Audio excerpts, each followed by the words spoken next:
mucus-free. We are mucus-free. We are mucus-free. We are mucus-free. What is going on, brothers and sisters? We are mucus-free. We are mucus-free. All right, let me get my audio together. What's going on, brothers and sisters? This is Professor Spira, and welcome to the Mucus-free Life podcast. And on this show, we talk about the Mucusless Diet Healing System and things related to the mucus-free lifestyle. And let me know if my audio, something's up. Let me see if this fixes it. If not, I'll have to change microphones. But as you know, we can't have an episode without some kind of problem with the audio. So, but I hope everything is going really well with you, that you are on the transition, on the path, getting yourself together, cleaning yourself out, getting rid of all of the mucoid plaque, getting rid of all of the phlegm and the slime, keeping yourself immune from the little deities that they say are out here to attack us and take us out, that you're getting the lymphatic system moving, that your kidneys are filtering, that all of these beautiful things are happening for you. And if you're first time you're ever hearing about any of this, then I invite you to come on in, check out the Mucus-free path, check out the Mucusless Diet Healing System by Professor Arnold Ehret. This is a book that transformed my life and transformed the lives of thousands of people, and touched people who don't even realize that they were touched by it, didn't even realize that Arnold Ehret had such an important impact in their life, from people that went on to become naturopaths or some of the famous natural healing people that are out there today, to even the creator of Apple Incorporated. Arnold Ehret had a hand in inspiring literally millions of people, and yet so few people really know who he is, have an appreciation for what he was about and what his work was about. And we try to carry on that legacy, and at the end of the day, it's about sharing information with people so that they can heal themselves. The body is remarkable. The body is self-healing when given the opportunity, when given the proper context, the proper situation. But your body's not going to heal as long as you're eating, chicken fried gravy steak and chicken McNugget and chicken a la king and all chicken and fish and cheese, and the body's not going to heal. And so go to the hospital, what are they serving you? Meatloaf and chicken pot pie and just all this insanity, so far away from any kind of semblance of healing, any kind of semblance of rationality. And so I've practiced a mucusless diet now for over 18 years, and I've been privileged to be able to help thousands of people transform their lives using this information. And it's a game changer. But too many people still aren't understanding the principles, not understanding the point and the message of the transition diet. And this week, I came up with this idea of the transition diet is like, to me, it's synonymous with the universe. I mean, that's the proper context. That's the proper way to really think about it, which is, so when people ask me, because I get this question often, where people are saying, how long does the transition take? So my response now is going to be, how long does the universe take? How long does the universe take? The transition is part of nature. The question is, in the methodology, in the genius of Ehret's work, is showing a pathway to get in line with what is already natural. Transition is already natural. And anytime you're seeing these folks that's out here promoting whatever they promote, and they're not talking about the transition, you have a problem. Because at least part of whatever they're talking about is not going to be in alignment with nature and natural law. It's not good enough to just say, okay, well, what's the human body supposed to consume? Let me just go and consume that. Now you're breaking other rules that otherwise wouldn't be there if our ancestors didn't go against and break all of these rules. But since they did, we have to act accordingly. And part of that accordingly is a transition diet. And right in here, you want to check out transition diet. Those lessons are very important.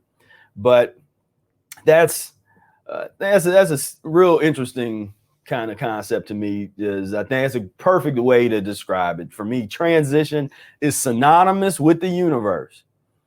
And so like, well, how long does a transition take? Is it, 2 years? I don't know. Is the universe take 2 years? Is that the universe? The universe is infinitely expanding. Now, yeah, the science people come in and say, oh, it's finite and it's this and that, and it started here, it's going to end there. Okay, well, let's wait and find out who's going to be around long enough to see if that's what happens. I challenge you. Let's all stay here that long and find out. The universe, as far as I'm concerned, is infinite, and that's the transition. But people don't like to think about it like that. They want an end point, and it's kind of like I'm saying, well, that's still even. The desire for that, to me, speaks of death culture desire. The concepts and the conception coming from the death culture. There has to be an end. There's got to be an end. I got to get to the end. I got to get to the finish line as fast as I humanly possibly can. Where's it at? Where's that finish line?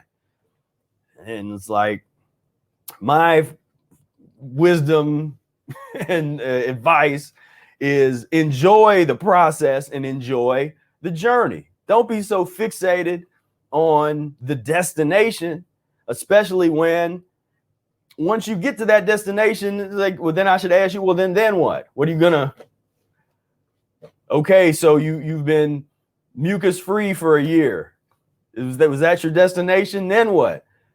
Well, there's always more. But if you have some kind of ironclad idea about where you need to go or the finish line, you're going to be stuck once you get to wherever that is. And, I'm thinking of Brother Air. Brother Air right now he's doing some incredible fasting. He's not stopping for where he's at. And so so for me, it's all about transition. That's always going to have to continue to just really hit on that. What's going on, man? Alpha. What's going on, Steve? And Anna, thank you so much. Thank you so much for the super chat. And Brother Air's on here. Was good. Brother Air, aka Willie Smart Jr. And we got some fun emojis here. What's going on? Key portal unlocked. And Anna says, "Give thanks, Prof.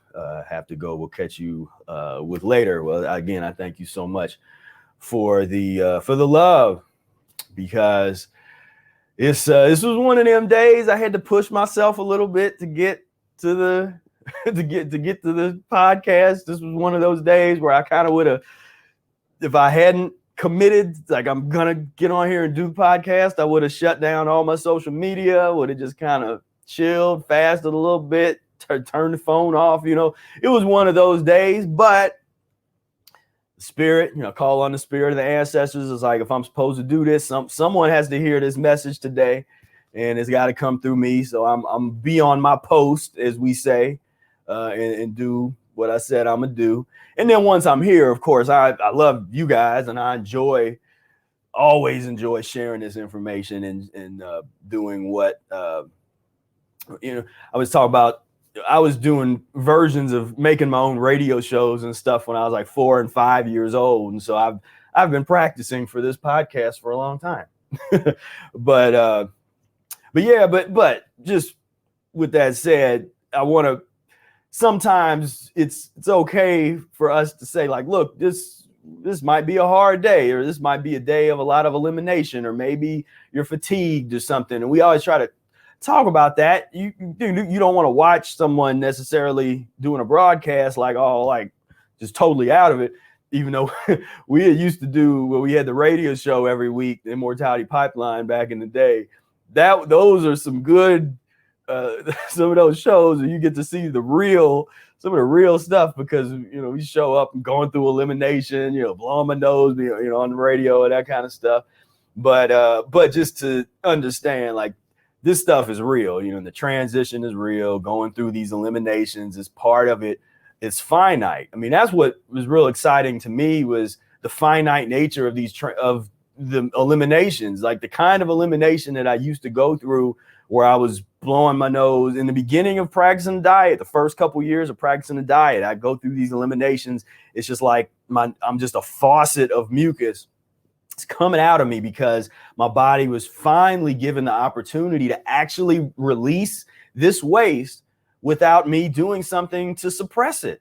Because for so many years growing up, I would take pills that every time I got a little cough or a little runny nose, I would take some pills, and that would just totally, like, literally stop the lymphatic system from doing anything. It's like freezes it. And you want to know how to create, it's like you want a recipe for chronic illness at a young age, like, well, stop your lymphatic system every time your body's trying to eliminate, freeze your lymph system right in its place, so that, and dry yourself out. The decongestants, they leave you so dried out in your head and feeling so weird.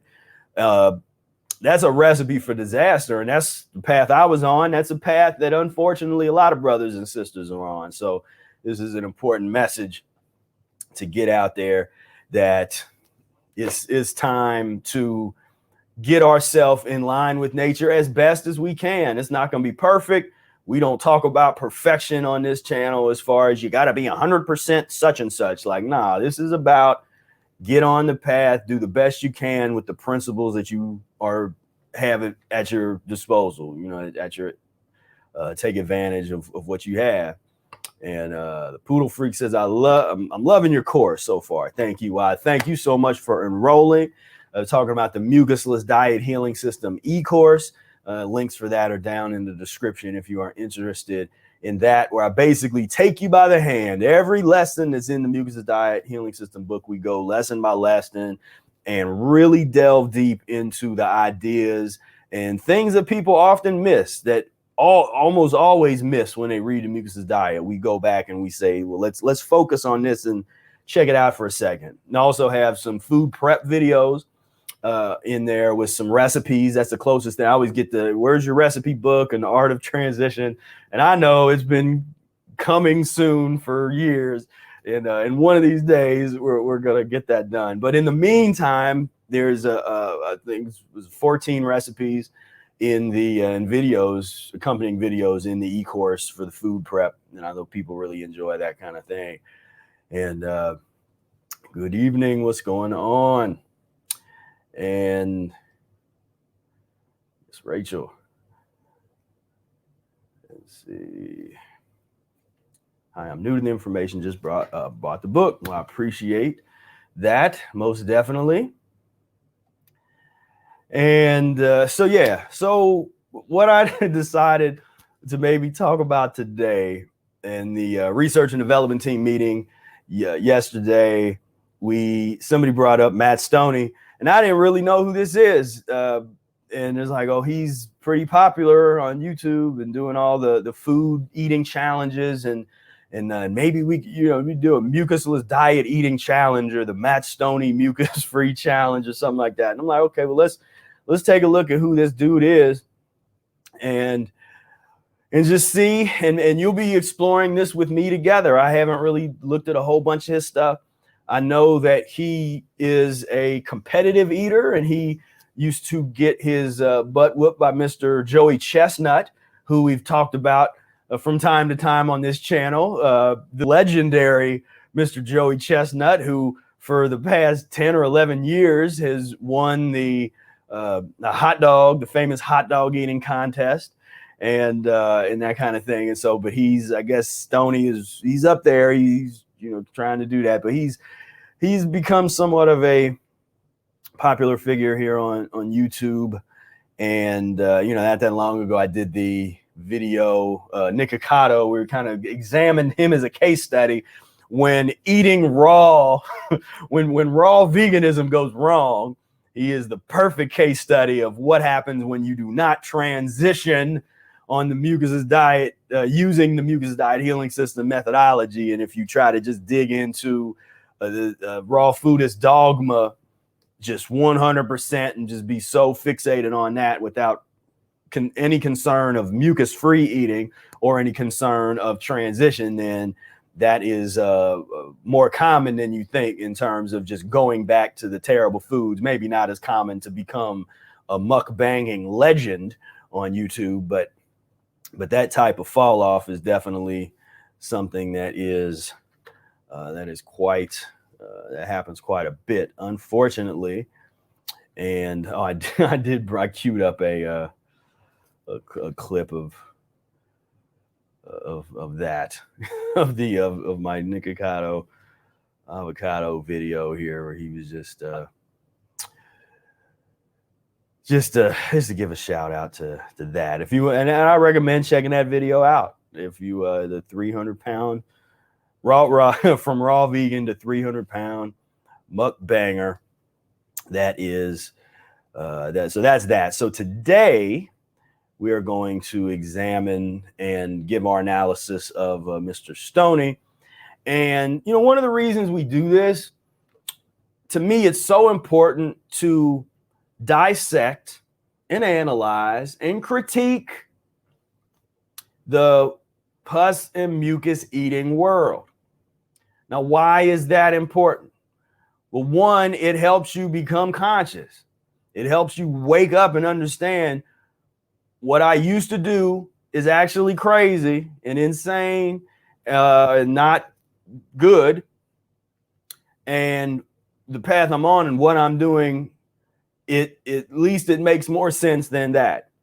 And the reason that we have to do that is because in the pus and mucus-based world, they can have you believing that eating fruit is harmful for you, that eating fruits and vegetables will harm you, that you will die or be deficient if you don't eat fishes and whatever is on their list, or if you don't take their supplement pills, that you're going to go through hell.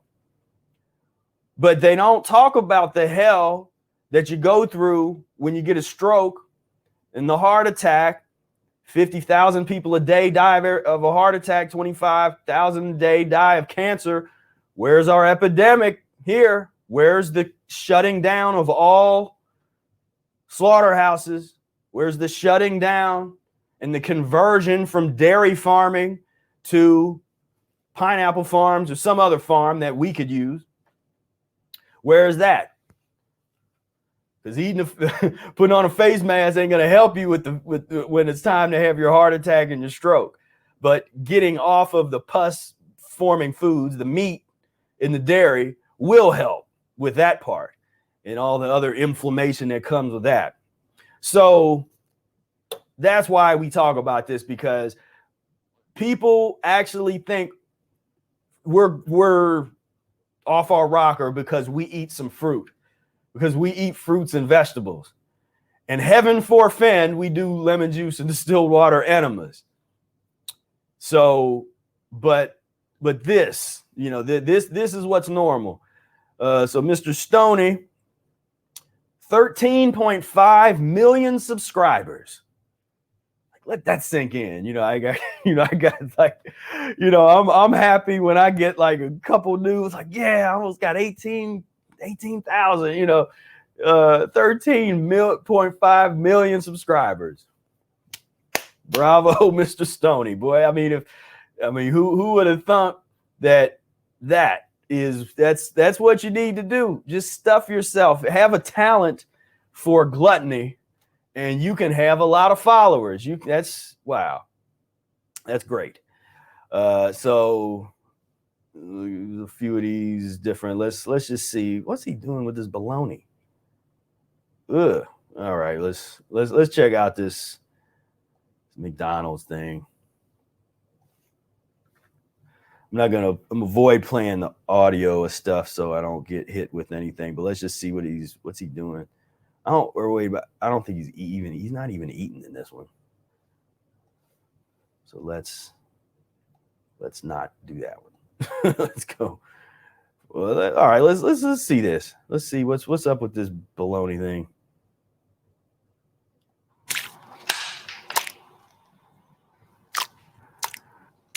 Oh, doesn't that sound like that was made with love? All right, today we're eating bologna.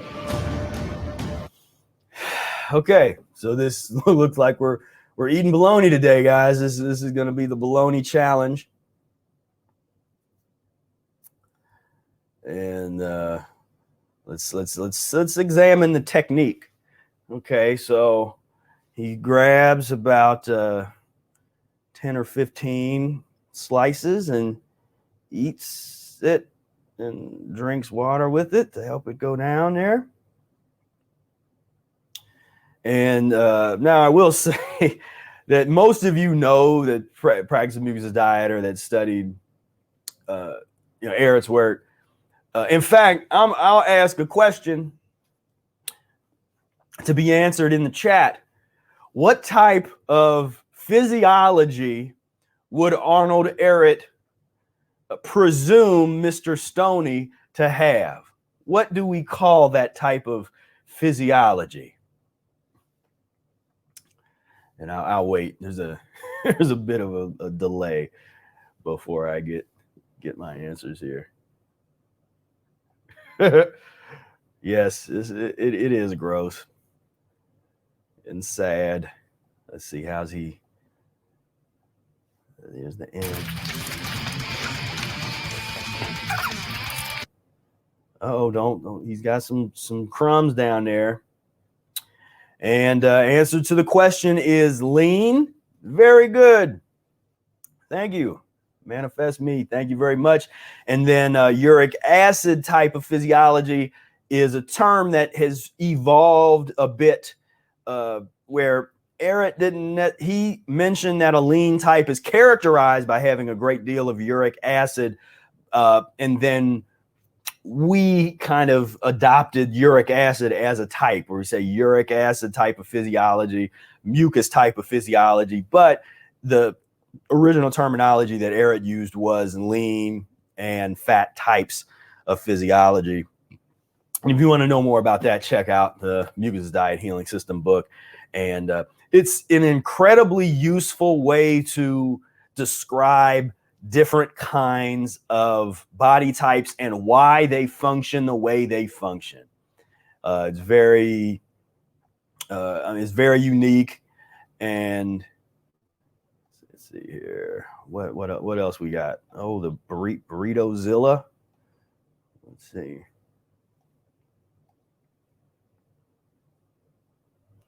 What's up, everybody?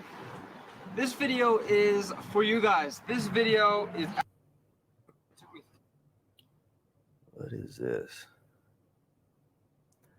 Oh, that's like 5 Chipotle in one. Oh, this one's not as impressive. This one's not as big. Man, people go crazy with these those noodles. Let's see here. Oh, see, I did a McDonald's. Let's see if his McDonald's video is any different from mine. I did a McDonald's video where I went up to the through the drive-through. Let's see. Quarter pounders with cheese. Let's see. All right, here we go. Hi, Malcolm. Oh yeah, can I get 4 double quarter pounders with cheese, 2 large French fries, 3 10-piece nuggets, 4 medium Diet Cokes. 4 medium Diet Coke. Yeah. 90 minutes could Someone offered you, oh, 3,500. Could you finish everything on this tray? Now, oh, come on.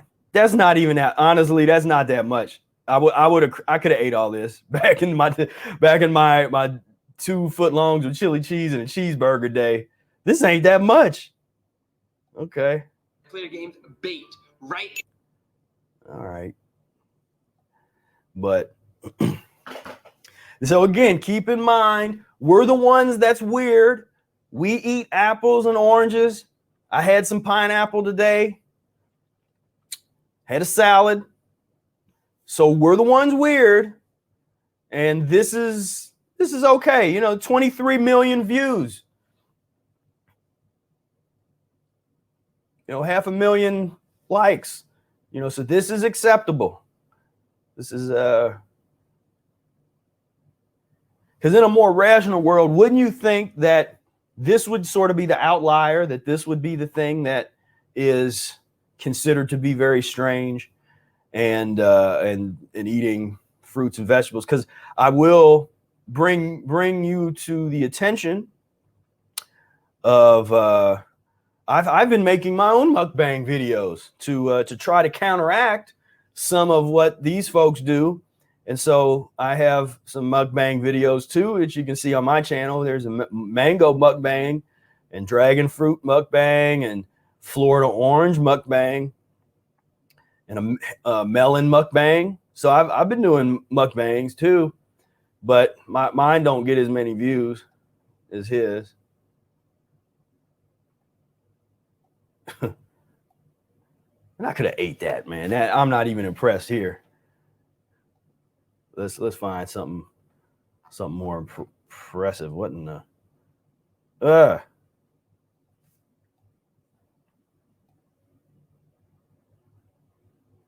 Plus, got a pretty cool announcement related to that, but more on that later. All right, guys, can you stack 1,000 slices of pepperoni on a single slice of pizza?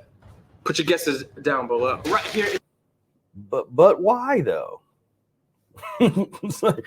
But why? Pizza. I think the only rule is going to be none of the pepperoni can no more than 10% of any. Now look at how nasty that piece of little pizza is. That's a pathetic piece. I mean, for that world, if you're into the pizza thing, you can't think that that's a good piece of pizza. Individual slice of pepperoni to be touching the plate. It's got to be vast majority to be on the cheese pizza. All right, so there's not much else to say. The rules are in place. The challenge is pepperoni. So they just make up challenges. I guess they just like, okay, so what you do, you take this and then you do that to it and then eat that, you know. It's like real a good use of your creativity as a human being. One of the things that separates us from the animal kingdom, our creativity and our ability to reason. And this is how we choose to use those gifts. Good job, us. I had to spit all over the place. Quick word from the sponsor. Yeah. Okay, buddy. I mean, just, you know, oh man. We need to watch some videos on intestinal worms. I think I'll cue that up right about now. Because yeah, this bruh, man.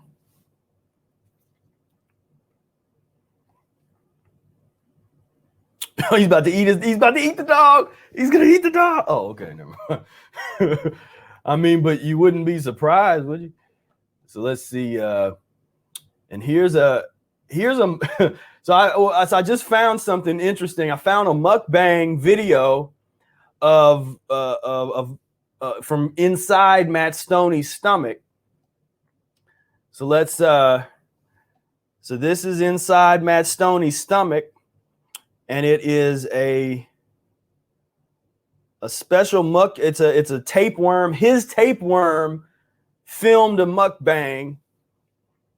And so let's do a review of his tapeworms mukbang video. Very interesting. Yeah, so his tapeworm he's eating it up. Yeah. And by the way, when you practice a mucusless diet and you get into eating fruits and vegetables and fasting and lemon juice, distilled water, enemas, you get these kind of stuff coming out of you. Especially if you ate meat or you eat meat, you can rest assured you got some kind of parasites going on. And if you don't want them anymore, then you can eliminate them if you want to. You got some kind of parasites going on. And if you don't want them anymore, then you can eliminate them if you want to. Uh-oh, where is that at? Darn it. Okay, I gotta find where this is at coming from.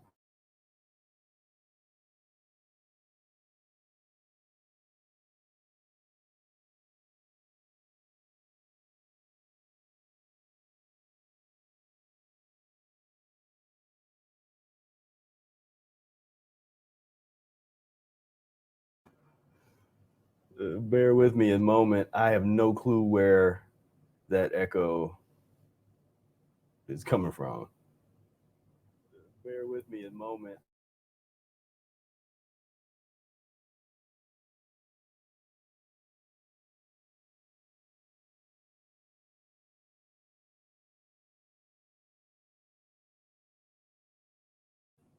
In the chat, let me know. Do you guys hear a double echo kind of thing going on?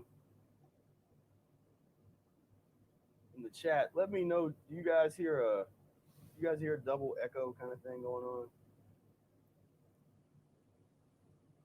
Chat, let me know. Do you guys hear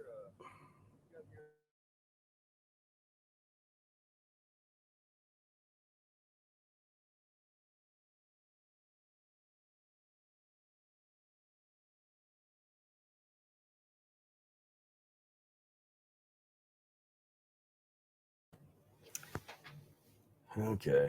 2 times. Yes. Man, I have no clue where that's coming from.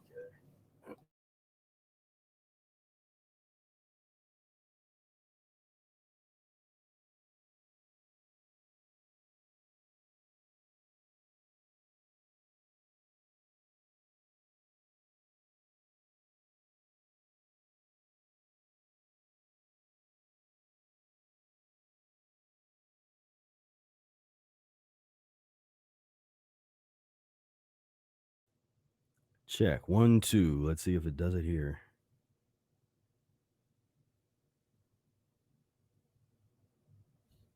Check 1, 2. Yeah. Let's see if it does it here.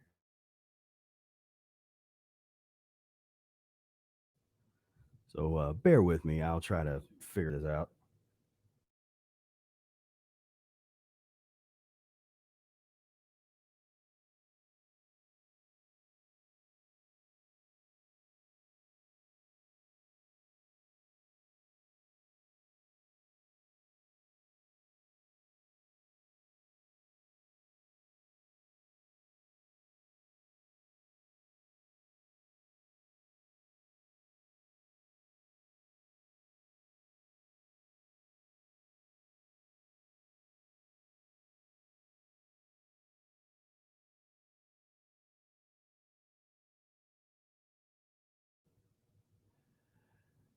All right. Thank you for for bearing with me a moment. I've found the culprit.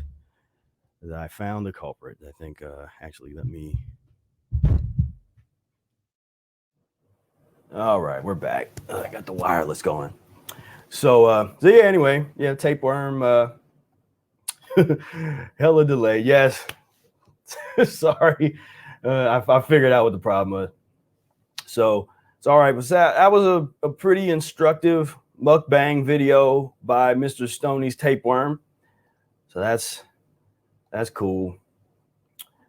Let's see. Let's take a look at his channel and see what's going on here. He's got the Mr. Beast challenge. Let's see, massive food. So just look at this stuff here. World's largest, dumbest Filet-O-Fish. Yeah. Fast food. And we were talking, I think I'm going to make some fast food videos.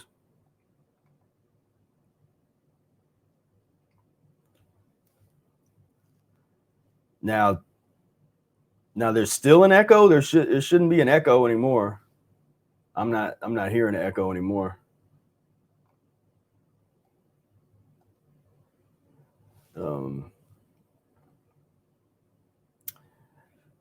Man, just look at this. So, two guys versus the never-ending pasta bowl. Yeah. Actually, that's interesting. I was a big fan of Olive Garden. I used to eat of Olive Garden all the time. More now. Oh, this is old from 2013. That's before he got his video skills together. Eating bacon world record. 182 strips in 5 minutes. Okay, good. Thank you. Let's see. All right, let's just pick one of these and then we'll just can't believe, man. It's like each one of these has millions and millions of views. Raising Cane's Khaled. What's up with this flaming hot Cheetos thing? Dude, I love flaming hot Cheetos. This is gonna be no problem. Well, he got his calories in for the day. His 10,000 calories in. That's cool. You know, he's healthy. He's getting all his nutrition.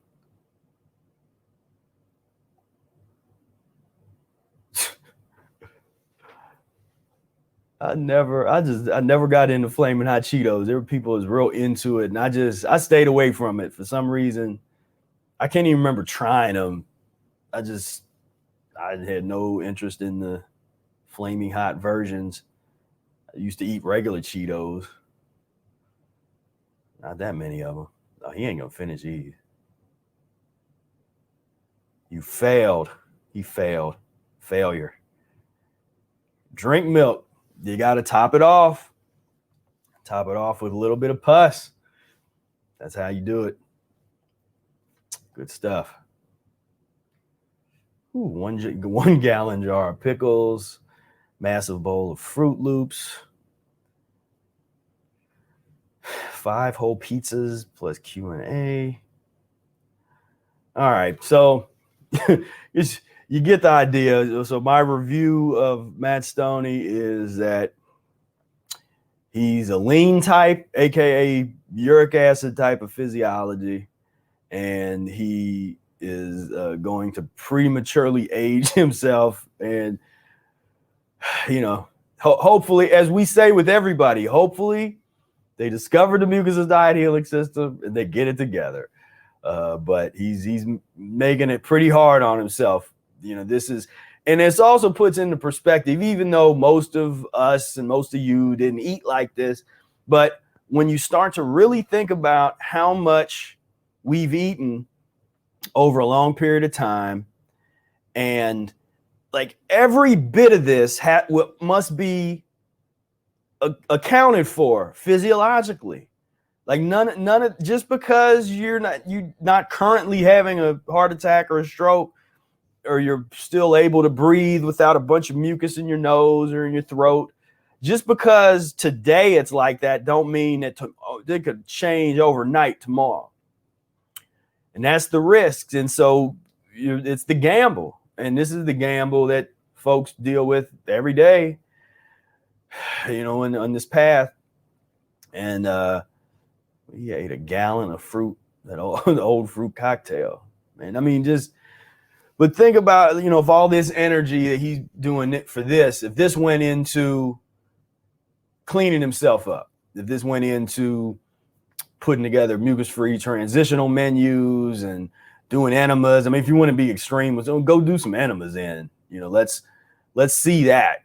Let's see the anti-mukbang, the live enema. You could live stream himself doing, you know, enemas. Do 50 lemon 50 lemons with the rind. You know, like let's set those records. Let's set why not set that type of record instead of we got to set the record for most egos in a 10 minutes type of record. Peanut butter and jelly world record challenge. Giant poutine. I guess I don't even know that. I said that right. Poodle Freak says he will when he's old and sick if he makes it that long. Yeah, and that's the thing, and that's the sad situation, because we don't go on here just wishing, hoping for people to have problems. I hope this dude sees this video and is like, you know what, let me check out that Mucusless Diet thing and give it a read, brother. And they have the revelation, like, okay, I've been doing this all wrong, and then we can get some the enema anti-mukbang video and get into that. But when I just think of when people are so concerned with how long the transition takes, they're not taking into account every little morsel of mucus or pus forming food that you ever put in your body. You are held accountable for that, and that will come to the surface, and you will have to deal with it one way or another during the detox process. You want to use that word, that's a popular word right now, detox, transition, whatever word you want to use. You're held accountable for that. You have to deal with that cause and effect, what I years ago called physiological karma, my concept that I kind of put out there. But just this idea of cause and effect, that you will be held accountable. You will be judged, in other words, by way of how you ate, and it's like you can't pray it away, you can't hope it away. All you can do is, if you want to hope and pray that you can get in alignment as well as you can. Be as aligned with the transition diet and with the principles to clean yourself up and get in tune with the universe, get in tune with the earth and its environment. Just hope and pray that if you are into that, if you're into the hope and the prayer piece, well, then that's what you want to hope and pray for. Not hope and pray that it's like, oh, I hope this isn't painful. I hope this isn't. You already signed and made those decisions years ago. Your ancestors helped you make those decisions years ago. We don't have a lot of control over a lot of that, but we have control over our alignment with the system and our alignment with the transition and the methodology. And, that's where it's at. That should be our focus. And because all it is, we gotta deal with all this, and that's why it's not always fun. It's not always an easy road, because we got all of this. We got all this in our system, in our past, and we got a lot of work to do, as we like to say. And you say maybe his stomach has a big ego next to the worms, or his worms have ego. Well, yeah, I mean, like I said, there's a video. I'm gonna post that sometime. But we have my little intestines back here, and most people have 32 feet of impacted intestines. And what do these look like? What do they resemble? What other part of the body does the intestines resemble? Looks kind of like the brain, if you want to make that kind of leap to see, like, oh, that's sort of, everything's related. And we literally, and there's traditions that say the stomach, the intestines are a second brain. So we literally have shit for brains, in our, literally, that's what is going on. 32 feet, 20, 40 pounds of this, uneliminated mess. And that is considered to be totally natural. And I'll share it wouldn't be a podcast episode if I didn't share some mucoid plaque video or image with you here on the video. But this is what we're dealing with. All this is real. This kind of stuff came out of me. This is a picture of mine. This is a these pictures, these are coming from a webinar I'm working on. This is you get a sneak peek at a webinar here. But yeah, this slime, these intestinal worms, you got to choose your path wisely, because stuff is real. And if you want to go out like this and with all this inside you and wonder why your back hurts, you got a headache, you got allergies, you got inflammation in your nose, you got inflammation in your joints, you're stiff, you got phlegm in your lungs, you're coughing all the time, you're fatigued, and you want to know why. Why am I going through this? Don't look any further than what you're putting in your body, what's on your plate. If you got a big bloody mess of pus and blood on your plate, you're not gonna feel great. For 2 minutes, for a short period of time, you can get high. As crackheads feel good for a minute. Why? When they get their hit, that feels, they feel, but then that goes away and they need another fix. So that big old steak and chicken fried liver, that's cool for, that hop you up for a second, but then the fall down ain't no joke. So I definitely recommend to get this stuff out, because once you get like the really, really scary looking versions of this stuff out, I mean, it is pretty finite. And this is the reality. See, we don't have to live the way we live. We don't have to live in turmoil and in stress and anxiety and in ugliness. But for this to happen, we have to have a total elevation of consciousness, just on not a two or three people, but the population. But this is reality. It's unrealistic to say that all urban centers are just disappear. No, but they can be transformed. Not everybody's going to go off and go live in the mountains, in the woods, or that's not realistic. But this kind of image, this is realistic. But it would take a massive change in consciousness. And that consciousness doesn't come from just reading books and sitting around thinking about it and making up philosophies. It comes from practicing the Mucusless Diet Healing System, making these changes physiologically, transforming your blood. And this this is no longer just a piece of art, but it becomes the goal. It becomes reality, the manifestation of that. With the earth ships, check out on this channel, Dylan Kegg did a wonderful presentation at the 2019 Arid Day celebration about our vision of an arid village and earth ships.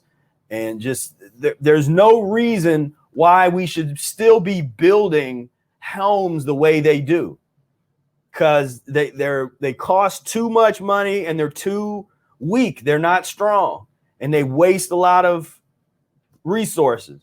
Where if you get into the earthship model, they're cheaper to make, they're stronger, they last longer, they're sustainable. There's no reason not to go in that direction and have them. But what does a pus and mucus government do? In many locations, they say, you're not allowed to build that here. We'll tear it down if you try to build something like that. So that's the pus and mucus type of thing. We got to change. The more that we change, the way that the cynical system operates is they're going to come along with it. It might be kicking and screaming, but they will come along. And we see that, the power of, look at what's happening with the veganism right now. I mean, we predicted that's what was going to happen. Me and Brother Air, we used to talk about, first part of this grand transition to this reality will be veganism will start to become more mainstream. We know that it's going to be a junk food veganism that a lot of people jump onto, but it's going to be part of that transition. And if you can catch them, you say, okay, well, that's cool that you are compassionate about the animals and that kind of great. Get compassionate about yourself, because you don't want to fall back into that. If you eat poorly, you'll fall back in to that unempathetic kind of mode, and that's not good. And so yeah. So my final thoughts on Mr. Matt Stonie is somebody get him a copy of the Mucusless Diet book, and and I wish him well. And that would be, I mean, that could be a way for a lot of people to get exposed to the mucus. If one of these guys gets sick, and if they at least know about the Mucusless Diet and they check it out and they use it to clean themselves up, then and do videos on that, then there's a lot of people get exposed to the Mucusless Diet real quick. Like if this dude got sick and then and he knew about the Mucusless Diet, and then if it's like, all right, if you can do this, then let's see you do some enemas and fast. Like that's my challenge. So he's got the Matt Stonie challenge. I got a challenge for Matt Stonie. I got the mucusless diet fasting challenge. Be mucusless eat nothing but mucus-free foods for 2 weeks, and then fast for 3 days at the end of that, and do enemas the whole time. Lemon juice, distilled water enemas. That's my challenge to Mr. Stonie, because then there's also the negative repercussions for not only he's eating like this, but he's inspiring millions of people to do these challenges. So that's not going to be good for your spirit and your soul and your dharma either.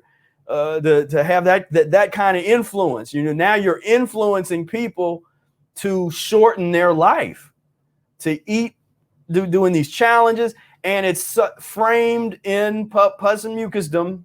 It's framed in this happy, and that's so funny. He's eating so much. Wow, it's framed in this circus kind of atmosphere and concept. But that's the tragedy, as we say, the tragedy of nutrition.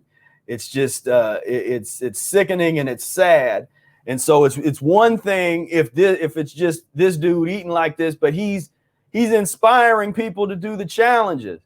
And I would say he probably more so, because the one thing that I could at least say about Nikocado is, and maybe I don't know how many challenges he's doing. I don't know how many people he's influencing besides people that want to get famous on YouTube. I don't know how many everyday mom and pop in the kitchen, like how many people he's influencing to do these challenges, to do some kind of challenge or to eat like that. If anything, I mean, he's pretty self-deprecating, kind of like, where people were watching that like, yeah, I don't want to do what this guy, I'm glad I'll watch him do it, but I don't want to do that.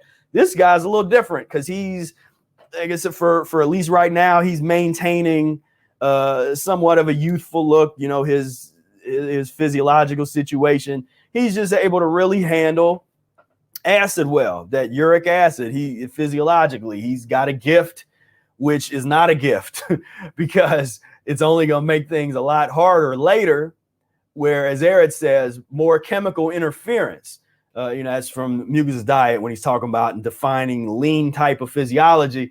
He's saying it deals with mucus and pus in a different way, and it creates more chemical interference, which in the short term is not as big a deal, but over time, as the organs start to, acidosis starts to take over, the organs start to get weaker, the skin elasticity starts to go. It's really not a good thing. It gets pretty ugly. And so, but that's a deep thing that I just kind of realized, like, yeah, this dude is inspiring millions of people to shave off months and years of their life by doing these challenges and to promote this, to make this as if this is some grand kind of thing. And that is quite sad. And so on our end, what we're going to do, we'll put the mucus-free challenges out there, and we'll start coming up with our own challenges. And maybe somebody will one day, maybe not right away or this decade, but one of these days, somebody's going to want to do a mucus-free challenge, and that'll catch on whenever people are ready. So we'll at least put that seed out there, and we'll start doing it ourselves. But yeah, Juan says very sad. Yes, it is sad. I mean, it's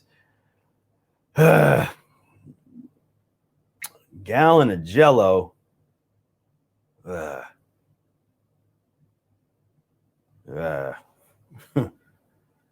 What is? I don't know what some of this stuff is. Giant Go-Go Curry Challenge. But it's like a lot of these are challenges. It's all these challenges. And there's probably, this has 37 million views. Wow.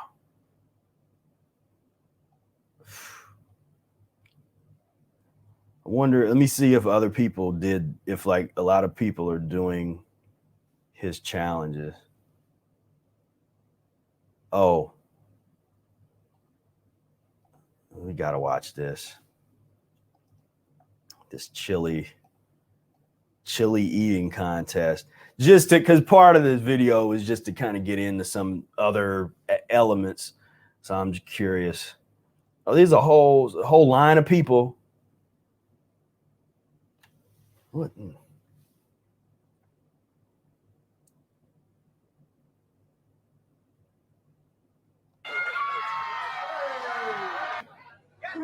Dang, it's got 105 million views to watch white folks eat pepper. There's a couple. All right. I see a couple Asian people in there. All right.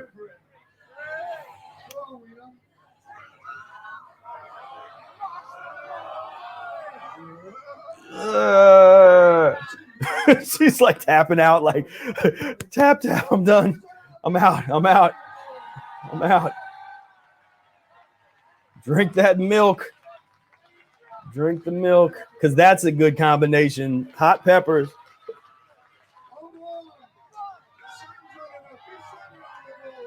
Oh man.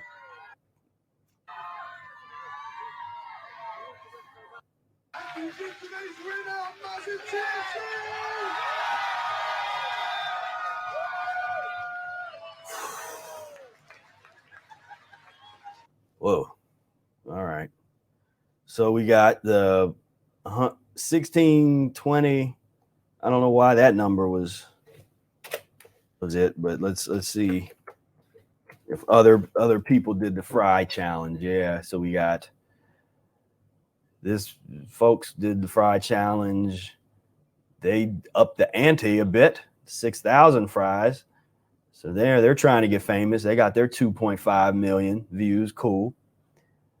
We got, oh, come on, brother. Please. Like, and that's why you don't have as many views as them. You little trying to be copycatting, don't even get as many views. What is this? You got a lot of followers though. You got 10.2 million subscribers. Right. This is insane. Why has he got it? This smoke's from my face. Don't take friends.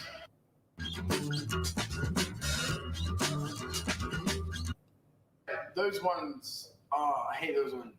They're yummy. Slip down my throat.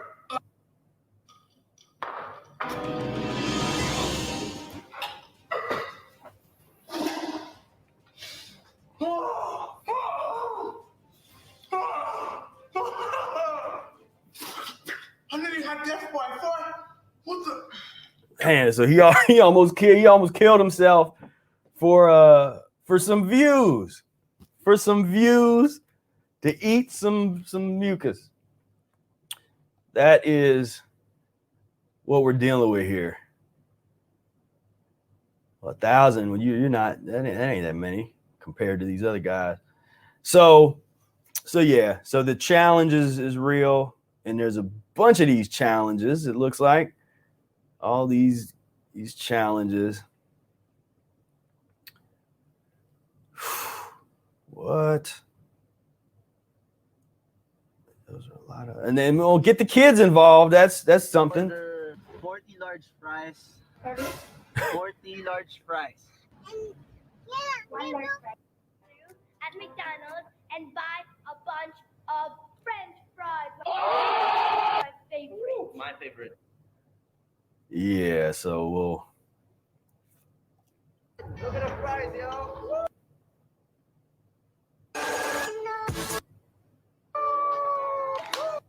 So guys, now What? I guess they're not gonna show them eating it. I don't know. It's sad out here. This is sad. This is some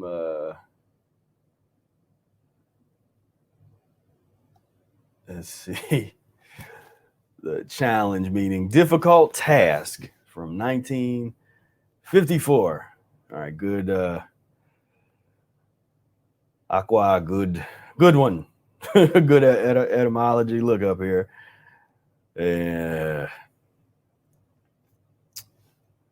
What else we got there? Pocky challenge.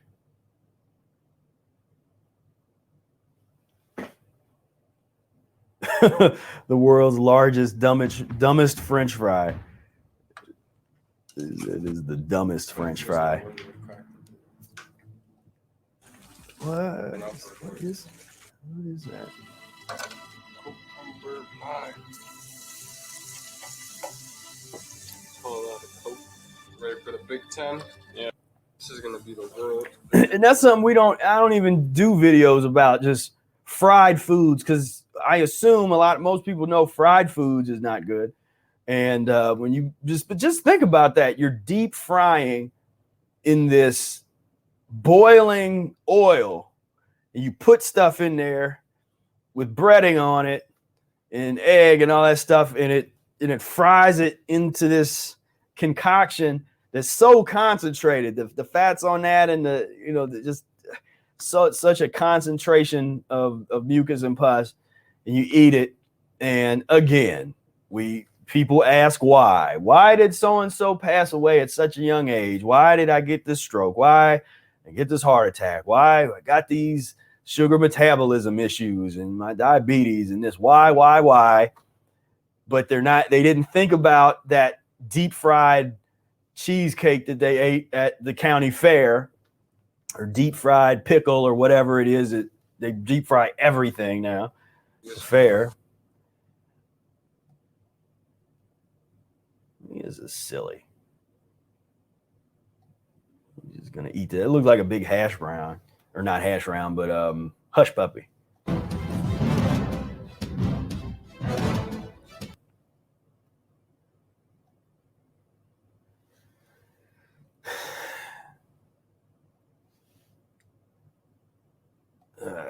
Okay.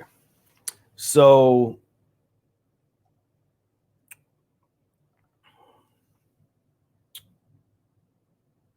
sometimes it's a nice meal that is calorie loaded.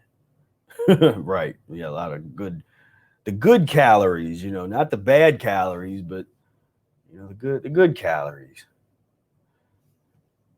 It's rough. It's rough out here. And remember the old man versus food. I definitely can't play any of the audio on these. But heck, they're still making these. It's 3 weeks ago. Man. I mean, I remember this just being on, it was like 5, 6 years, 7 years ago. It was like on TV. I'd go to a friend's house and watch him, because I didn't watch any of his stuff. I didn't have a TV watching stuff, but they go around.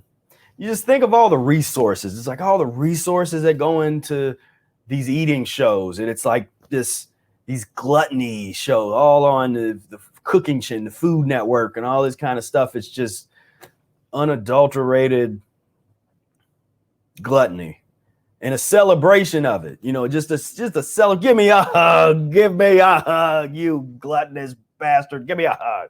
You know what I mean? It's just such a celebration of pain and suffering. You know, the depression, you know, the same thing. It's like those connections are not being made. I'm going to be making some videos coming up with a good friend of mine, Oliver.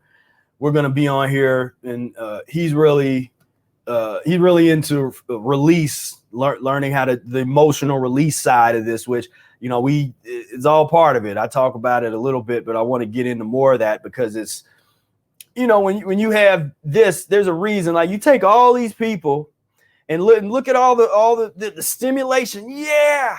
You know, and then what the kind of stuff that I see and I imagine is all of these people doing an enema and then fasting for several days and eating nothing but mucus-free foods.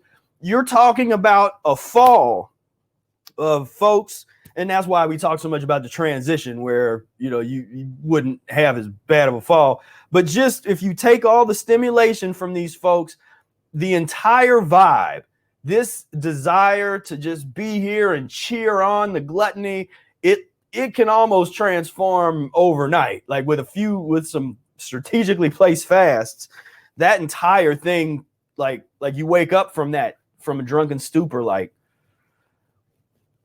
whoa, with a hangover, with a, you know, the pus hangover, you know,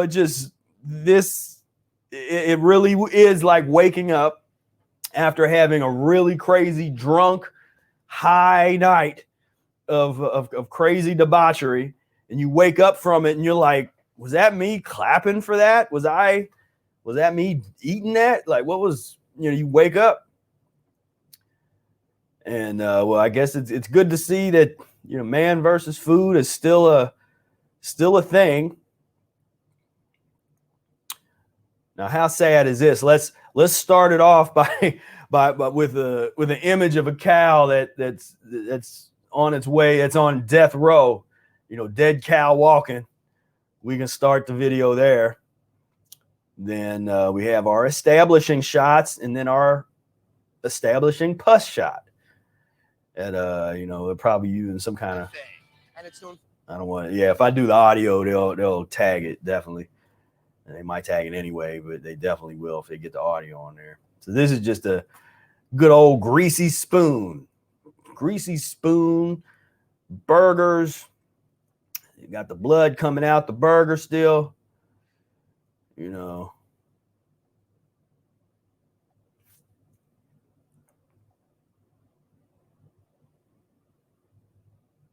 I mean, that looks like someplace I want to go hang. I want to go hang out here. This is like where the party's at right here. Yeah. This is where all the cool kids hang out. Is this place. Maybe these are old episodes of this or something, because he looks like he looks like I remember he looked back in the day. I think he yeah, the Travel Channel. Yeah, we're gonna travel and yeah, hell burger. Death fryers and hell burger. It is what it's all about here. Hey, I guess I should have said that. Yeah, the object of the show is for him to eat the worst and the most food in from these restaurants, and stuffed pizza. It's all these challenges. The stuffed pizza challenge, which I guess, I mean, that was the whole point of Man versus Food, was like each episode is a challenge to be as gluttonous as possible. And so I guess it's like a arm wrestling competition. We're gonna eat this big old thing. Woo! Yeah!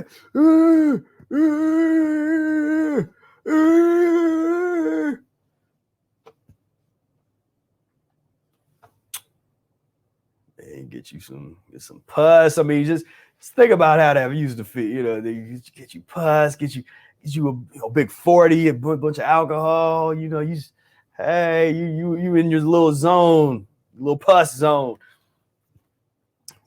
Maybe with less rhythm than I just demonstrated, as I've seen people more falling over themselves and just can't quite find the beat. But hey, what is that chili there with it? There's sauce or something.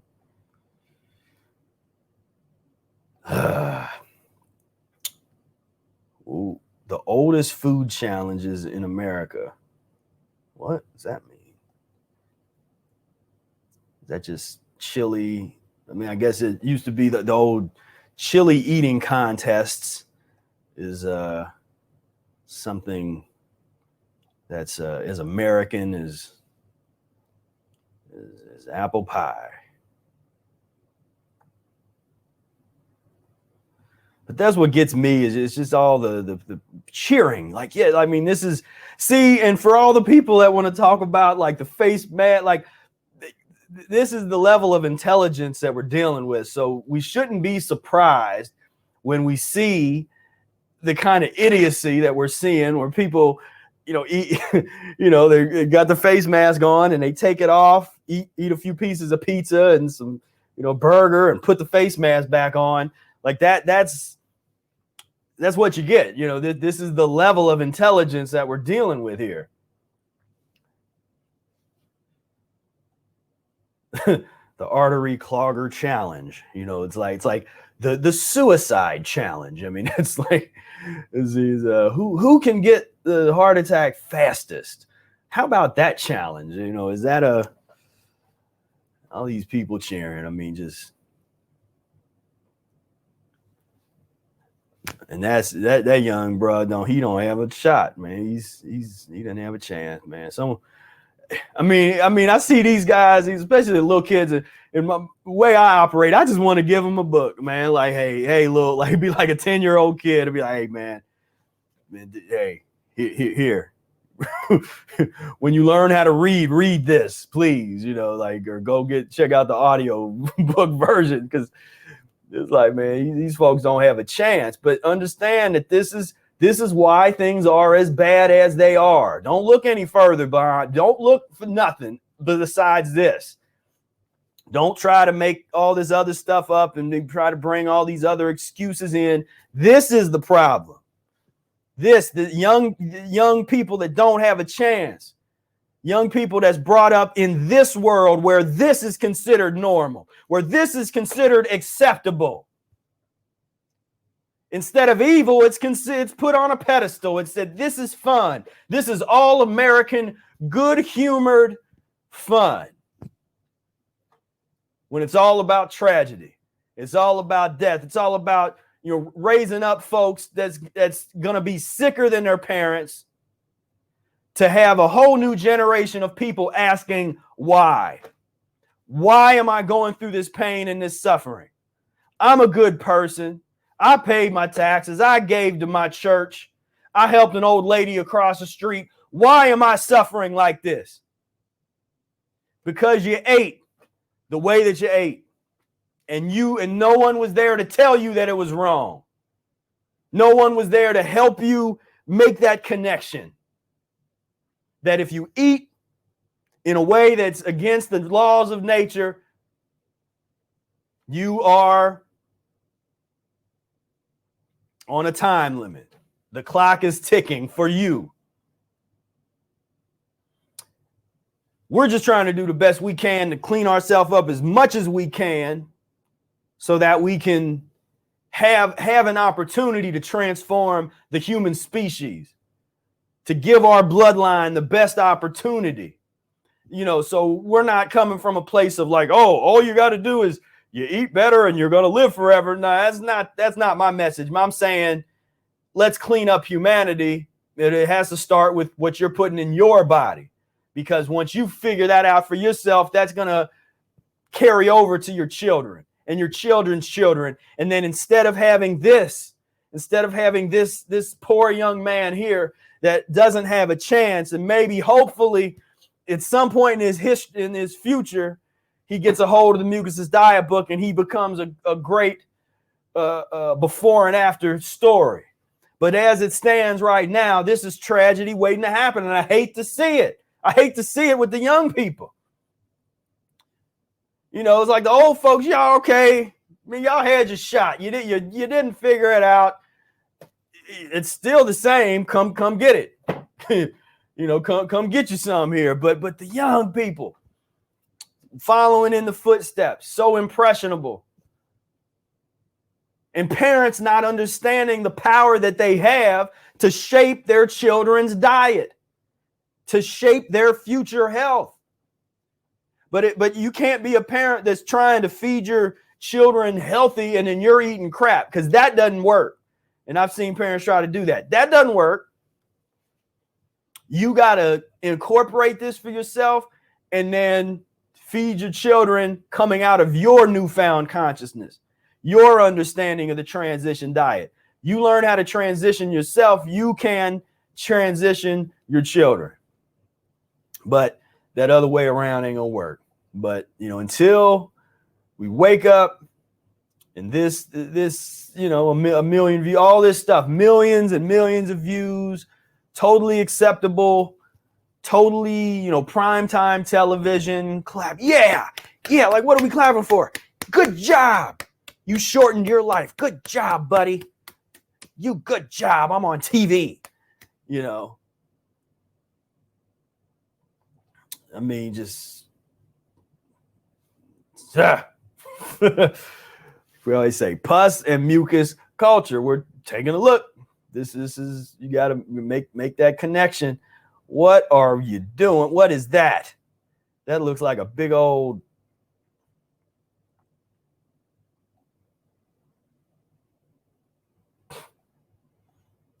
what's this? So again, I guess was this the wrestlers? Is this a kiss convention? Oh, come on now. Come on. Come on. Come on. Why? Oh. Are we that's not nice, but are we worth saving? Is this all in vain? This is the reality we're coming from. Is this an insurmountable job that we're trying to do here? Man, what is...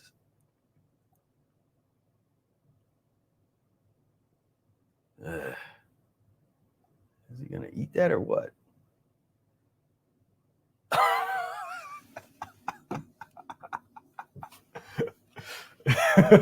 Oh, man. That doesn't even look appetizing. Like, that's just like, you know, it's like, hey, all right, I mean, that looks like that meat is old. You know, it was the cow died like 2 years ago and they just froze that. And then they cooked this up and they painted it. They painted it black.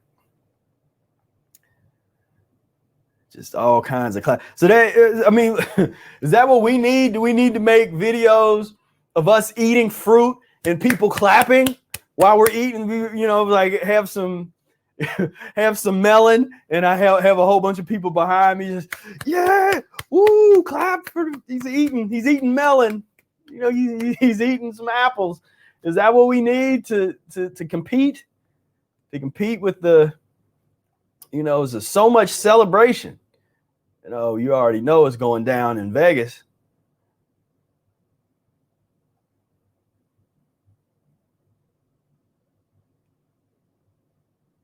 But that's what gets me is just all these people clapping. Oh, this video is all kind of bad quality. Then the last thing I wanted to talk about. So not only that, then you got shows like this, which I know we touched on this before, but it's sad because on something called the Learning Channel, TLC, we have a program of exploitation of obesity. So this kind of show, now this is the one that's going to make people that are overweight might be having some domestic issues or something that they're going on in their life, but they can turn this on and they can feel better about themselves. Like, well, I'm not that bad. I'm not going through that. How sick is it to be a part of a society where we're paying somebody to watch them suffer is what is the right thing to do, is acceptable. It's something to be on the learning channel. What are we learning about? We're learning that people suffer and that it's sad. We know that.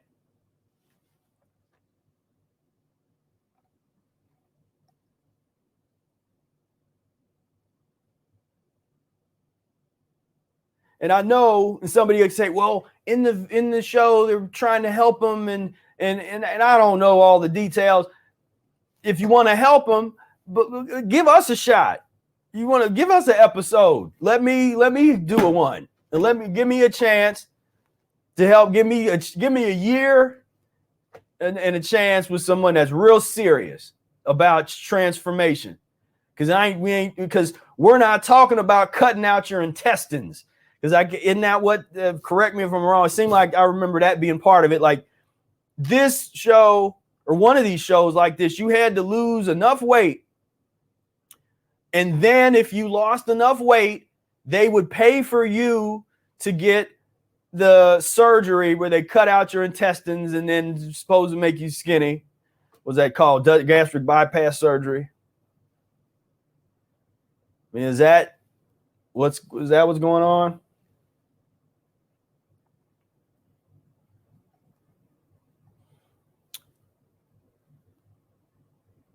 And so you'll give me a chance. Because then that's a good question. Well, what was Spira? What would you do? How would you get the person started? Well, with all this network money, let's take some of that network money. We're getting you an in-home colonic system. First of all, you're gonna have your colonic system in the house, and you can add lemon juice, the lemon juice colonic system. You're gonna get you the colonic system. We're gonna get you the Kalima board. We're gonna have all that now. We're gonna install that in your house. Then we're gonna get you transitioning, and so we'll take an inventory of all you eat now, and we're gonna find a way where there's no cold turkey. We're gonna find something that's better than what you're doing right now. So if what you do is eat 20 20 of these, if that's made with white flour, maybe we'll switch over to some other kind of better flour, so and we're going to transition. But this is just grotesque, and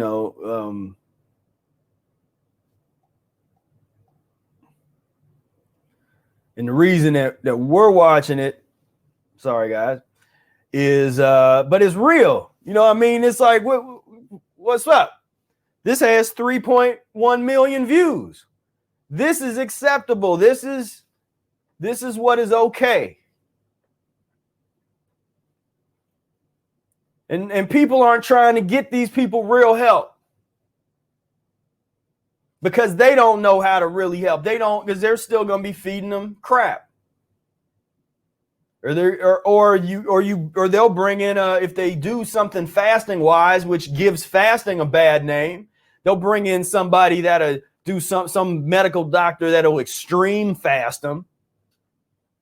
And then they lose weight, and then they're on the show a year later because they gained all the weight back. Why?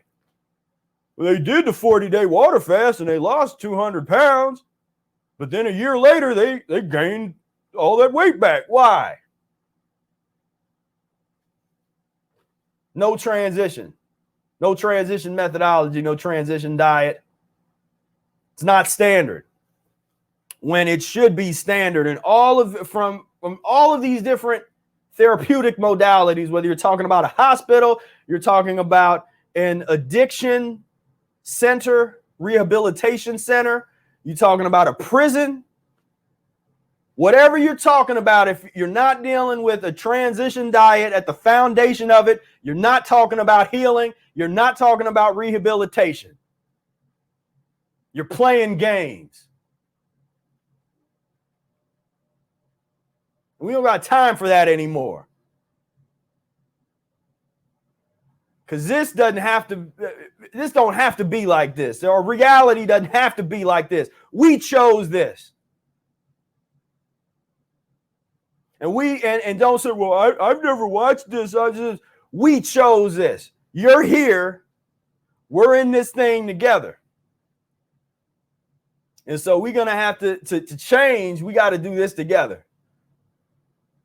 Because this doesn't have to be. This reality is grotesque. It's sad. And instead of putting it, to make a few people feel better whose lives are falling apart anyway, to try to watch somebody else suffering just a little bit more than them so that they feel a little better. It's reprehensible, it's sick, and it's sad. And that part of me, when I watch this stuff, I just want to help. I want to help these folks. But I don't have the resources. I don't have people can't listen to me. I'm that weird dude on YouTube talking about fruits and vegetables and enemas, so don't. I'm not, haven't been on 2020 or interviewed by anybody interesting. I don't have the access to Dr. Oz. There's probably, though, you probably find episodes of Dr. Oz where he's went and did consultations with these kind of people or whoever, all these kind of folks. Why y'all? Where is it? Robin loves going to grocery shopping with her nephew. And look, and you see it. You see what they're buying.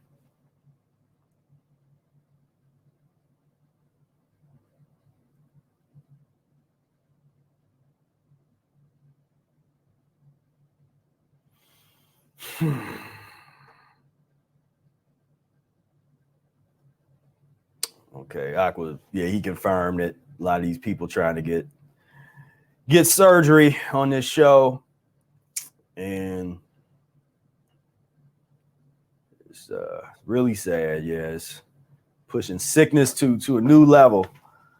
Yeah, but my whole point here, and even showing this, I mean, we have to look and analyze this stuff and understand it from a mucus-free perspective through, the wisdom. When you read these books, Mucusless Diet Healing System, all of Eric's work, it's our responsibility to then turn around and examine the world with new eyes, with a new lens. It's like taking off a big foggy face mask that's covering your eyes and your nose and mouth, taking that off, and for the first time, you're seeing reality in a whole new way.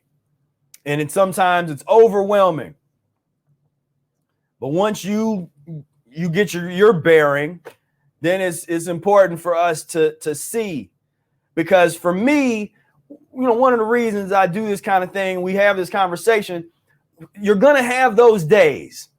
You're going to have those days where your parents or maybe your children or somebody in your life, your spouse, your girlfriend, your boyfriend, your teacher, your mentor, your coach, somebody is going to see you trying to get yourself together, eating fruits and green leafy vegetables, and they're going to say something that makes you feel as if you're the one doing something extreme. And they might even say it as they're eating a burger. They'll be eating a burger, and they're gonna try to make you feel little. They're gonna try to belittle you. And so for me, something that helped me was sitting down and exposing myself to the irrationality and the grotesque nature of the pus and mucus world. That meant watching stuff like this. That means watching slaughterhouse videos. That means being open to the worst of humanity, to not run from it, to not ignore it, but to deal with it head on. And for me, that became and is a source of inspiration for me to push a little harder with the Mucusless diet. Do an extra enema, put a few more lemons in there, juice a little bit more, fast a little bit longer. It did that for me. I know it's not going to be the same for everybody. Some people we show this stuff in, and I've seen people get devastated. Where they get in a state of depression. It doesn't necessarily inspire them. So I understand that. And that's why we do disclaimers and we say this might not be a video for you to watch. I didn't say that today, but and this isn't that hardcore. Sometimes we get a little more hardcore. But for me, that is, as we're kind of divulging the secrets, I mean, that's been a secret for me of you got to find ways to be inspired. And everybody's a little different in what inspires you. For me, like watching this kind of stuff, and I don't watch it much because you just need a little, just to get that overall aura of it, And I see the brother. It's like every time I see people in this kind of situation, I want to help them.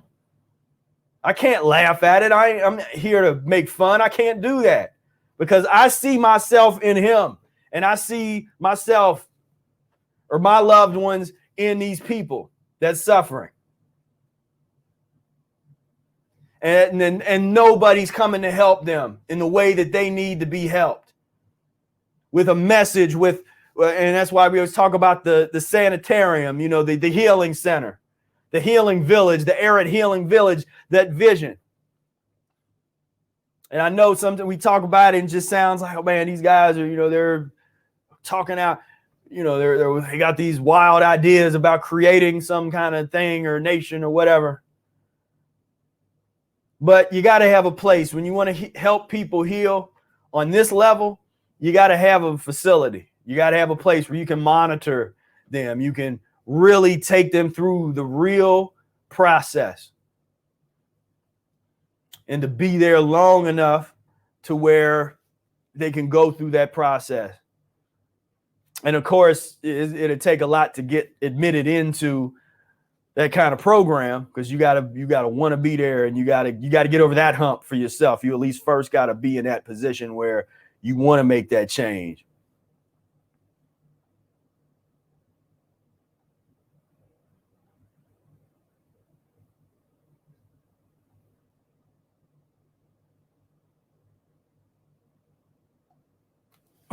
Man. I think we must have watched part of this before.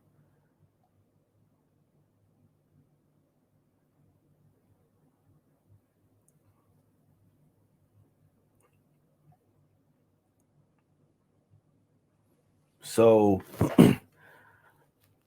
all I got to say is Mucusless Diet Healing System by Professor Arnold Ehret. Spira Speaks. Physical fitness through superior diet, rational fasting, definite cure of chronic constipation. Got Spira's notes. Got to get educated. We got to educate other people. And it starts with having good information at the foundation. Then you move on to the community and the guidance and the coaching. But you got to start with that information. And what's so powerful about the Mucusless diet is that initial transformative power that it has, that it's a short book, as simple as you think it's going to be, is so powerful. When I always say, you don't have to believe in all of it. You don't have to agree with all of it, with all the philosophies, but open yourself up to that information and really get into it. So that's the 600-pound life is very, very sad. And we said the stream went down. Sorry about that. What? Wow, policy violations. Uh-oh. I'm just now seeing your comments where, so I don't know if unless, so I don't know if I'm live now or not, or what's going on. So I'm gonna keep talking. You guys let me know in the chat what's happening. I don't know. They might have tried to hit me for, maybe like a copyright, but I'm not. Let's see, live stream, copyright notice. Your stream was, okay. Here, I'll share my message. Due to a copyright match, your stream was interrupted. Streams are interrupted when copyright content is detected. After copyrighted material is no longer being streamed, streams are automatically re-enabled. Okay. Yeah. So I'll show you my let's see. So here's the message that says, due to copyright match, your stream was interrupted. The streams are interrupted when copyrighted content is detected. After copyrighted material is no longer being streamed, streams are automatically re-enabled. Sincerely, thank you. So maybe if you're watching this in the future, I will go in. If they don't take this whole video down, I'll go in and you can automatically delete the parts that are where copyrighted material is found, and so I'll do that. But we'll see. He said, and that's he said he was getting hype. It's like, yeah, of course, is when the real stuff starts hitting, you always know that YouTube is gonna shut it down. It's like when it's time to get real, YouTube has a way of really shutting things down. So I should say, check out my website, mucus-freelife.com. You got Instagram, Professor Spira on Instagram, Prof Spira. Subscribe to the YouTube channel here. Give us a like and a share. Really helps us out because, as you see, YouTube, they're touchy, and they like shutting things down. But yeah, I'm glad we're back here, and be interesting to see how much is censored from that part that happened. But so what I'm gonna do real quick, just for maybe this last little bit of the show, I'm going to invite. I'm gonna post up a link, and if you want to come on here with the video and chat with me for a moment, then. And you got to have good enough internet connection and at least have a video capability. But yeah, you can come on here. So right now, and I'll just do a couple of these real quick. So I just posted. So if you want to chat, hit that link, the StreamYard link, and what happens? You'll end up in a kind of like a little a backstage thing, and you can come on here. We can talk a minute, and then we'll wrap it up. But then I'll give you guys a couple minutes if for anybody that wants to join in and have a little chat, have a little discussion here. So yeah, so YouTube. So that's duly noted that they are detecting. Especially probably on some of those like TLC, them kind of channels where if they're detecting video, because back in the day, you really only had to worry about the audio, where if you had any audio from it involved, they would pick up the audio, and then it was like, but now this is the first time I think they've ever did a real time blockage based on copyright. But any scholar understands and knows that what I'm doing is 100% permissible under, I'm in the United States, so under United States copyright law, but most copyright law, if you're making, sort of an educational type of discussion or analysis, and I don't have the audio there, we're having a discussion and talking about it, that's creative license. That's supposed to be permissible under copyright law. But of course, they don't have that kind of nuance. They just say, you're using some of somebody's video, and they shut it down. But it is what it is. Yeah, like the chorus says, yeah, later for the haters. Yeah, keep it grooving and moving. Yeah, that's what it is. So again, anybody, if you want to hop on here and be on the podcast and say what's up, a couple more seconds, I give you a chance to do that. And then if not, we'll go ahead and wrap this episode up. Or if anybody has any last minute questions, I will try to field those as well. But this is what we deal with. This is part of, as soon as it gets too real, they don't get scared if it gets too real. As soon as it gets real, they want to pull the plug. And so, but that's how it is. That's why, we push those boundaries every once in a while. We say, okay, let's see how far can we push it. And look at all the kind of stuff it's like all this stuff that we were watching is totally okay to have put up there. Watching people commit suicide, eating themselves to death. That's okay. But me watching a video and doing commentary, I'm not making fun of them. And you saw I wasn't making fun of these folks. I feel bad for them. I want to help them. But we also got to help ourselves by looking at this, by understanding and confronting the reality that we are in. And so, and the point that I was making, and I don't know how much of it was cut off, but the point that I was making, for me, watching that kind of stuff in short bursts, not all the time at all, it's like me watching this right now will last for months. I don't have to watch that again. I have enough motivation now to stay on the straight and narrow and getting myself together that I don't have to subject myself to those images and stuff for a while.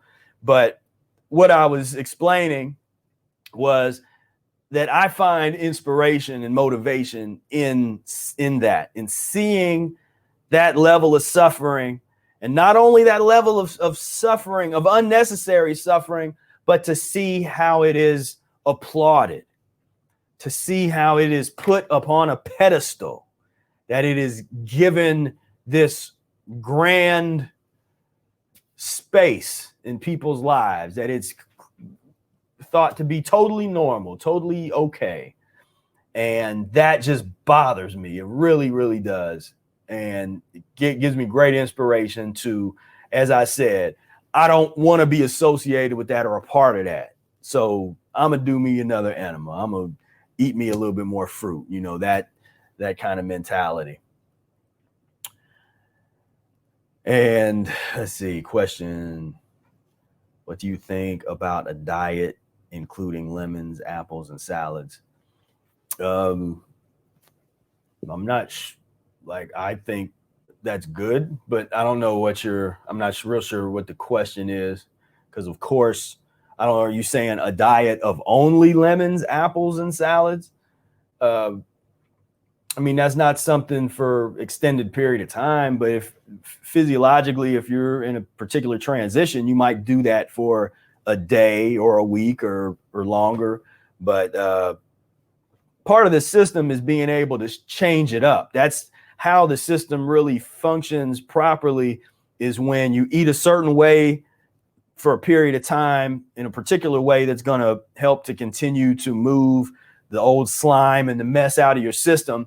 But then you shift it at the right time. When you can shift everything, then you can, it causes even more elimination. And so that's an important element to understand. So when you ask if it's cool to just lemons, apples, and salads, that's, you want to be dealing with more than that in the context of the transition.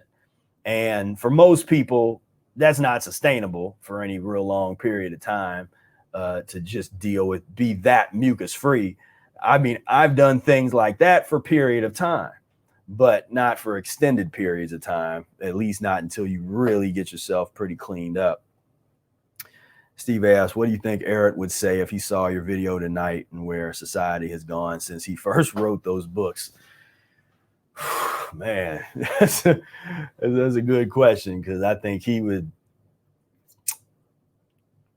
I think he would be appalled, but at the same time, there'd be a little bit of "I told you so," because everything, so much of what he said, has just logically come to pass, and you take what he said and just apply the logic, and you see where we're at.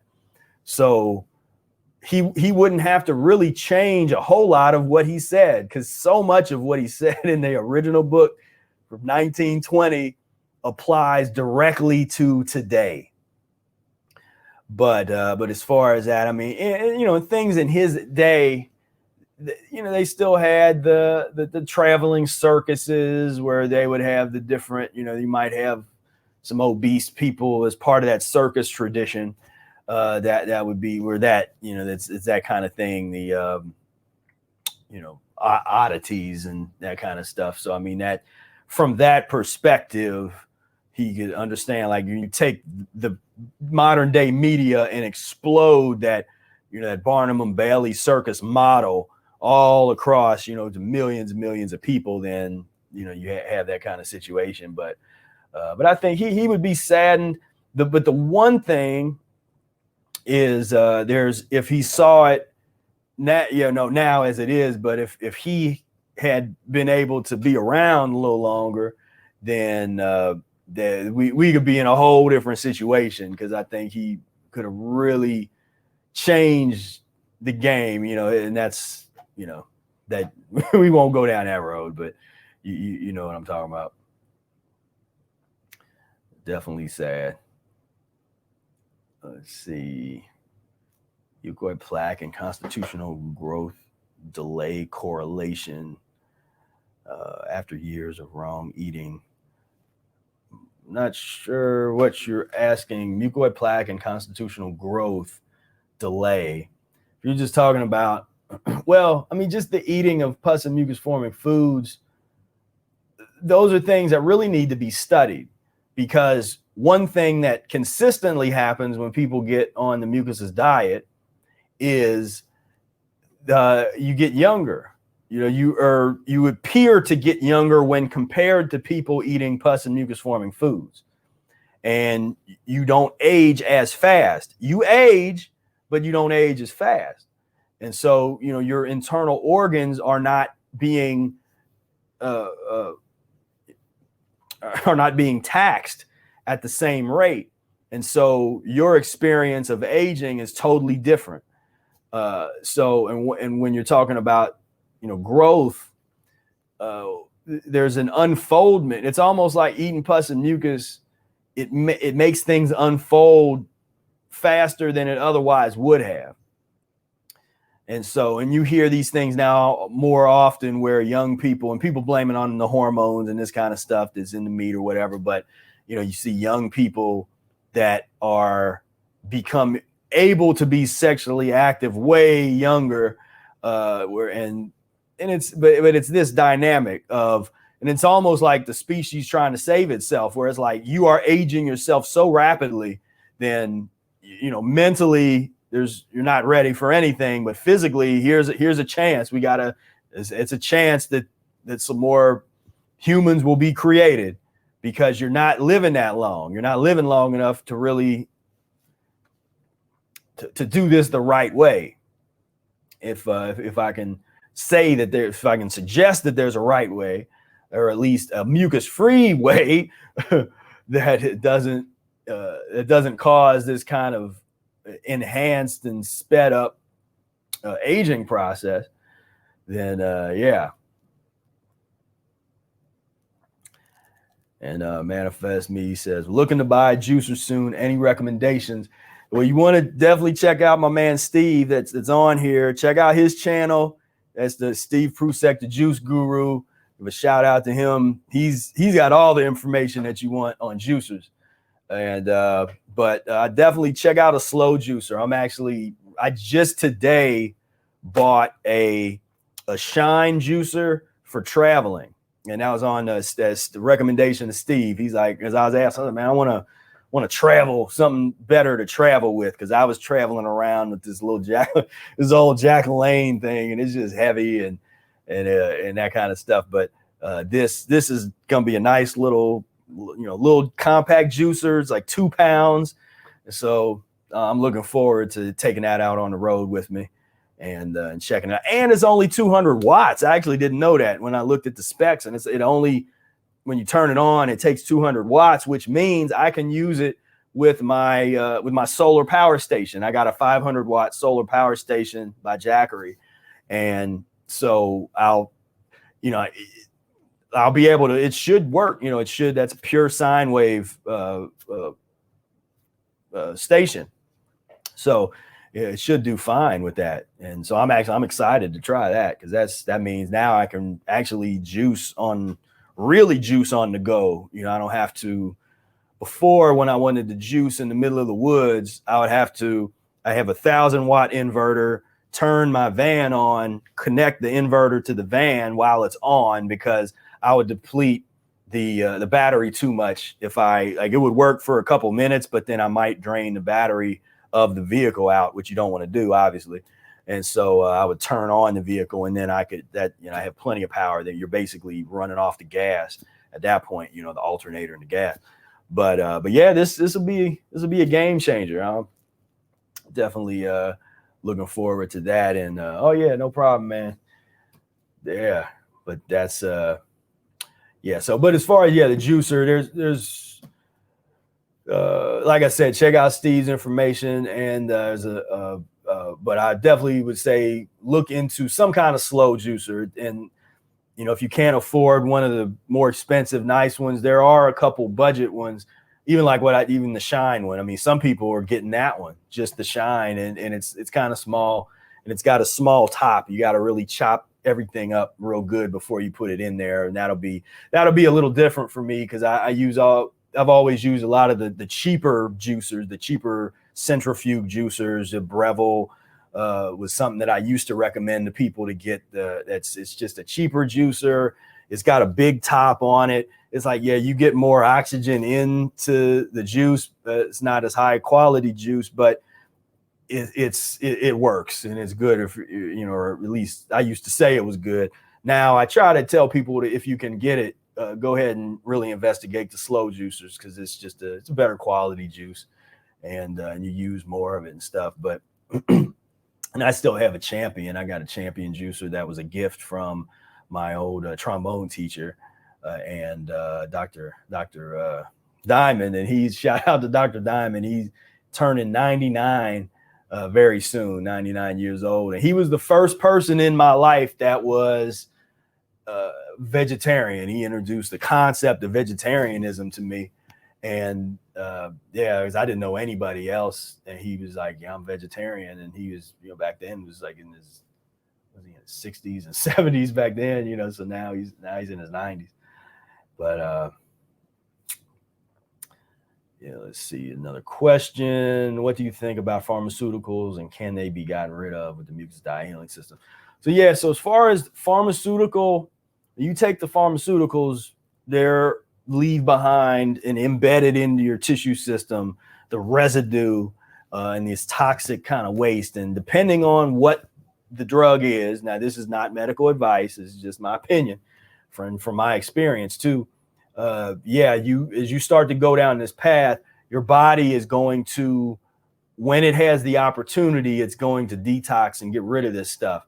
And it either has to come through your kidneys, or it's going to come through your stool. But that's why we are an advocate of doing the enemas, so that especially when you're fasting or you're kicking up your detox a little bit, you want to just continually get this poison to leave your body. You don't want this stuff sitting there. And I went through periods where I was getting, this would be years into practicing the diet, where I was getting deep into this cleansing, and I would actually taste some of the medicine that I took growing up, the Celdane and the Allegra, especially that old Celdane I took for several years when I was young, before they took it off the market because it killed somebody. But it has this real chalky taste. It wasn't coated with anything. It was just this chalk. It literally tastes like taking chalk and trying to swallow it.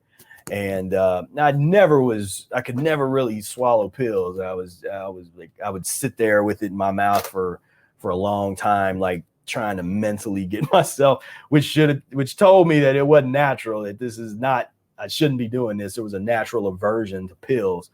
But as far as on the path, one of the reasons that we talk so much about the transition diet and the importance of going slow is so that you don't have to put a lot of that stuff back into your system so rapidly.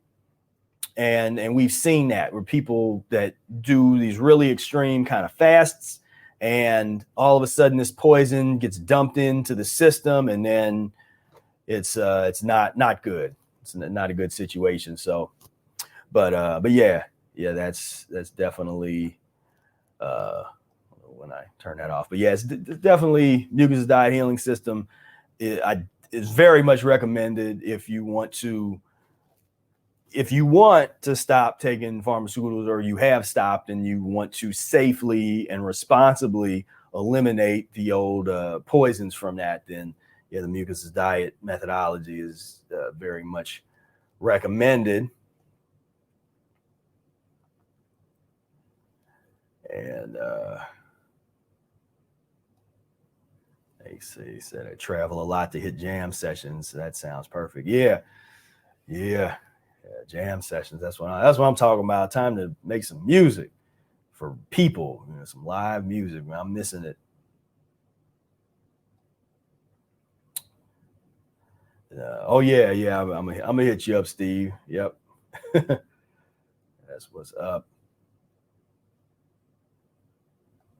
And 99 years old. Yep, he's still doing his thing. I mean, he still goes out. He goes out and walking around and goes. He lives on his own. He takes care of himself. He jumps in the car and goes and goes, checks out live music. He's not able to play anymore, and he was sad about that, because he's some different things happening, so he can't play his trombone anymore, really. But he still goes out and checks, and I know he still I know he still does it sometimes, but as far as going out and playing concerts and stuff, he's not doing that right now, I don't think. But yeah, he's definitely had a huge impact on my life. Somebody that really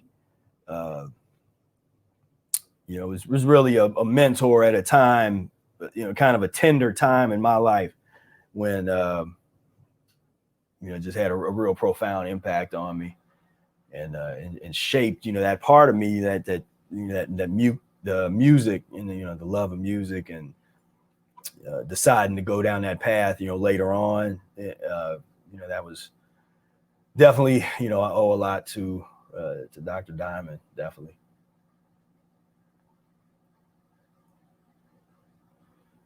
So it says the question, does mucoid plaque stunt your growth? I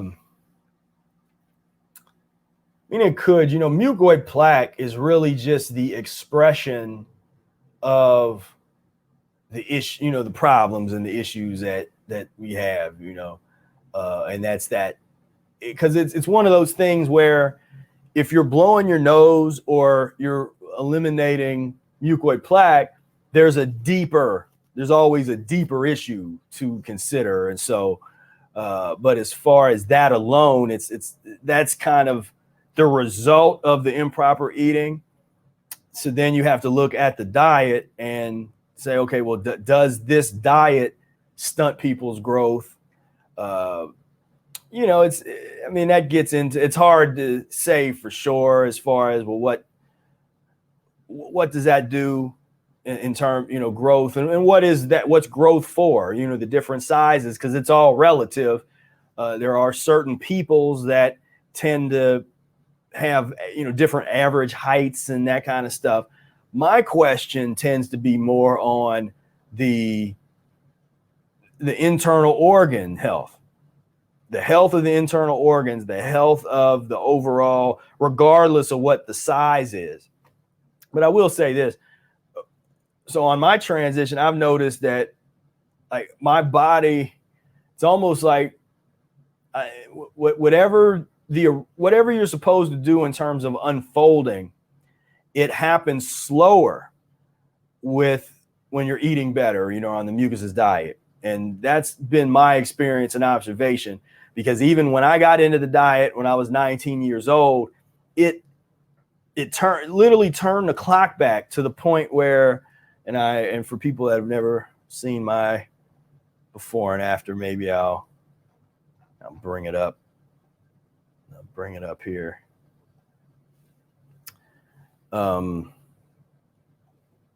Again, from the webinar that I'm working on. If you want to participate, this is going to be a great webinar. If you want to check this out when I first drop it, just make sure you're signed up. Go down below, sign up for the Insiders Club if you're not already signed up, and you'll get notifications when I'm about to drop it. But yeah, here's my one of my before and afters. And so you see this guy, which is like, close to 300 pounds here. Might have just started the diet, a little bit. So I think I even lost a little bit of weight here. But then, a year later, this physiology that I had, I went from with the pain in my hands and my back, and it was the way that elders described their pain, like pain, just waking up and having pain all over the place. That was the reality at the age of 18 for me, where I looked older. I looked like I was in my 30s. Most people, I could do things and not get carded because I just looked like I was in my 30s and when I was 18 years old. And then I turned the clock back, and now I'm like, like kind of like 15 or 16 kind of looking. And then I even it got to a point where I was looking younger than that. And where's my other, somewhere else I got another before and after picture.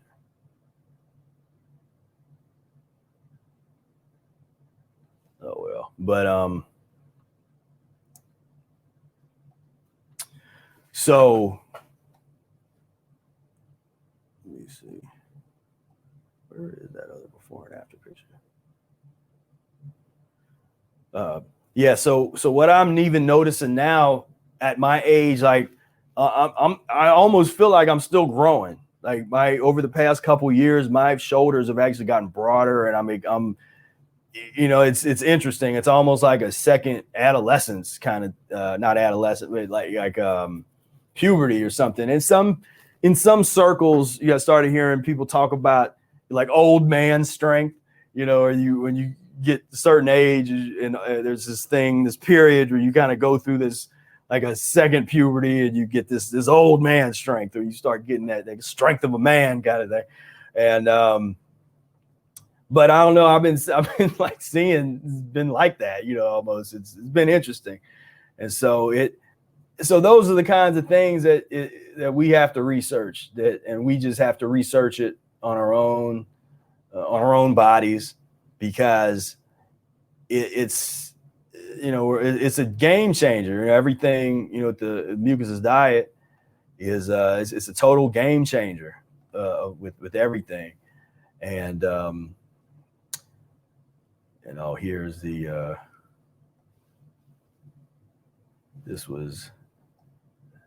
I was on a Boy Scout trip when I took that, but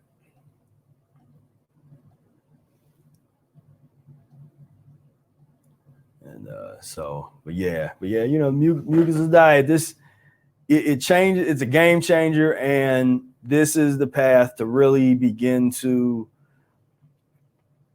rewrite everything. So we rewrite, because everything is different. So the length of time it takes for unfold into an adult, and all those different age characteristics and that kind of stuff is totally different on the Mucusless diet.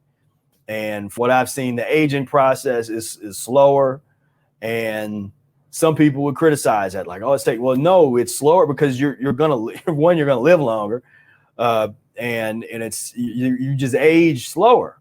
So I mean, isn't that a good thing? But of course, growing up, kids always want to grow up fast. They're like, I want to be grown up, but the wisdom is now you want to grow up slow and you want to, savor the time.